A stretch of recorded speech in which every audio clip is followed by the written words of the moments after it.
Let me start by saying retired Deputy Chief Justice Stefano Moseneke has issued a call for a Codesa of Education. Presumably the young people at our universities these days don't understand what Codesa is to start with. I think that is that shows that there are people who are really exercising their minds about what should go on and should happen. I happen myself to think that it's an idea that has no traction, in the sense that I think the issue education is not isolated from the wider problem that we have in the country. I don't think you can fix education without fixing so many other things, inequality, poverty, unemployment, etc., because they feed on each other. But I also think that the idea of Codesa of education is problematic somewhat, because I don't know who's going to sit around the table. You do need to set conditions in place for people either to emerge or to take responsibility, and indeed to have the sort of authority to reflect the views that are. I think there was something that was called in Codesa, it was called between ANC and National Party. What consensus was it?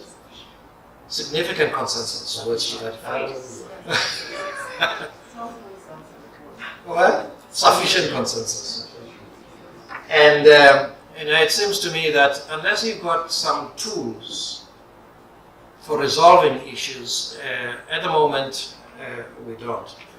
What we need right now is a ferment of dialogue in the country. We need to, at all levels, everywhere, like we're doing today, to never tire of talking the issues or testing solutions and dissecting problems, testing solutions, and hopefully together getting to a point where we say, actually, we can fix this thing, we can fix this country, we can make it right.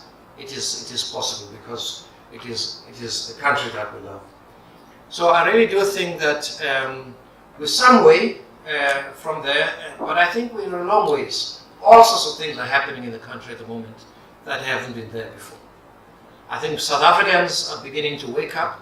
Students definitely are showing this kind of waking up that I've been talking about, and I think, for me at least, is to be welcomed. But it mustn't just be welcomed, but it must actually be capable of being shaped towards the resolution of the issues that are being addressed. Some very important points. Let me talk about the current issues, and you raise about how the current impasse can be resolved. I've said elsewhere that the problem we have in our country is in fact a problem of politics, problem of democracy. The way democracy works, the way democracy has worked in our country up to now, is that we in the ANC, and I count myself as one of them, we knew nothing else, expected nothing else, demanded nothing else except that we must be elected again and again and again. It had nothing to do with what we were doing, what we were offering, and we began to own the people of South Africa, that we could do what we like. That's the democracy we know. And we've worked with that model of democracy for 22 years. And frankly, South Africans have allowed us to do that. And in some respects, we have the government and the leadership that we deserve, because we allowed it to be what it is. What I see is happening today is a revolt against that system of democracy that is now being put to the test for the first time. And clearly, in the next election, I don't know when the next election will be, it will not be for us in the ANC. It will not be taken for granted. Or again, we'll get 60%. Oh, it doesn't matter what we do, we'll get 70%. Oh, we'll do that. Because actually, South Africans are ANC, and ANC is South Africans. We need to break that as the electors of our country. We need to break that. so that democracy can function as all democracies do. For example, as I understand it, in the last election, a third of the electors who had registered didn't vote.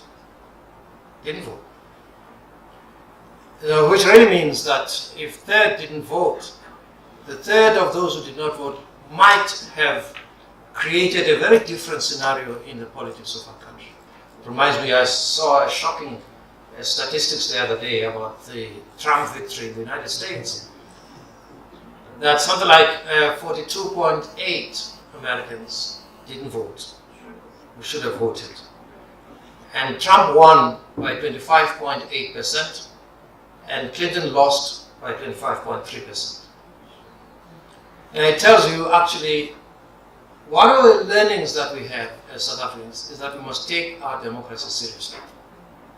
And as electors, we must actually be ready and be there to make our voice heard. If we don't do that, then we can't complain. All right? We take responsibility for what happens. So what happens in the current impasse, I suspect, as all democracies do, ANC will sort itself out one way or another, but the people of this country will sort everybody out when the elections come. That's how it should be, isn't it? That's how it should be. That's how democracy works. And that's what changes governments.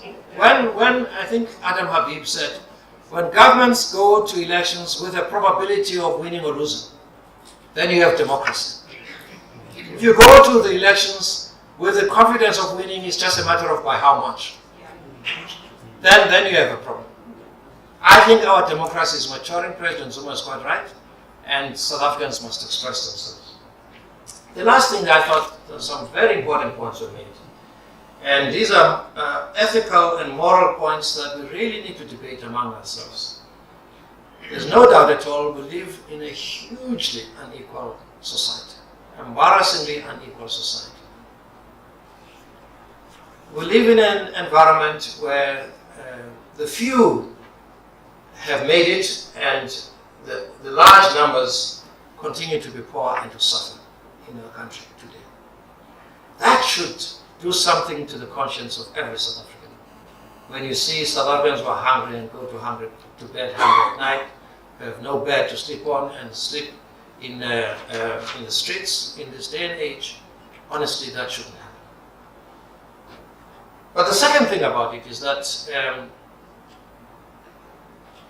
we need to deal with that matter, Mr. Schuster, of materialism. We've become a very, very material society, all of us, or most of us. and that in another way, people say that must drive the economy and all of that. Our economy at the moment is in doldrums, is in such a state that it needs resuscitation from the ICU. And it is not helped by so many of us, it is true, so many of us are deeply, deeply in debt, live with debt, and it's made possible for us to live with debt for far too long. And that is why our children are feeling the consequences of that. And they recognize that it really shouldn't be like this.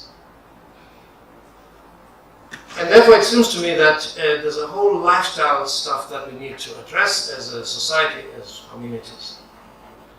It is also true that since 1996, I think, with the BE and all of that, there have been lots of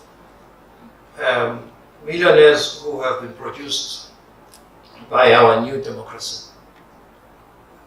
A whole number of the millionaires actually have got a way of using their resources. Largely, Kulubuse Zuma, I'm told, has got 19 motor vehicles. And big as he is, he can't use them all at the same time.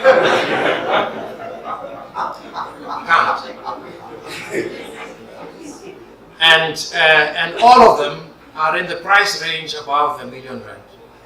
They are not little bakkies, which might have fitted him if it was a bakkie. But the cars he has are such that they have to be adjusted especially for him. That's what happens with people. Spectacle, histrionics, theater is how we are exhibitionists in so much that we do. I think especially it's amazing how few, okay, let me concede that so many black people, not just millionaires, are truly committed to continuous support of families and extended families, black tax. That is true. But actually, we have very few black millionaires who have bursary funds or all of that are reliable, that are available. But they're there, but they're not enough of those. To actually have in the, what I talked about, private sector, funding for historically black universities is diminished rather than increased. I think also we find ourselves in a situation where I wanted to tell the story about what I think. If you are rich in the United States of America, you set up a foundation with your money, you help the poor and destitute, you set up a university, or you start your own church. Then that's how you show you have money. You don't use your money to buy 19 cars and have 5 wives. That's not the normal way. So what I'm thinking, however, this is a time of reckoning, a time of destiny for our country. And I do think that going forward, we will all of us wake up and really exercise our democratic rights properly and intelligently in order to provide the quality South Africa that I think was intended by those who are the fathers of our country. Thank you.